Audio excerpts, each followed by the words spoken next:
Panginoon, salamat sa isa na namang Pasko na dumating sa aming buhay. Salamat sa lahat ng ibinigay mo.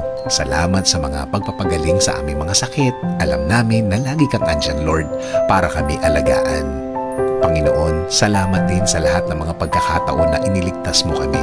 Ang iba, alam namin at kami mismo ang naka-experience.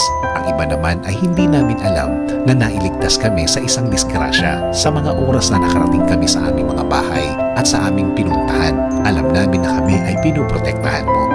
At alam din namin, Panginoon, na hindi lang kami ang sakop ng inyong pagmamahal at pag-aalaga, kundi kasama ng aming mga pamilya. Alam namin na hanggang sa kanila ang inyong pagmamahal. Salamat din, Panginoon, sa mga aral na natutunan namin sa araw-araw, sa mga moment na kailangan namin maranasan ang isang sitwasyon para malaman namin ang isang aral na aming magagamit sa aming buhay ngayon at sa panahon darating.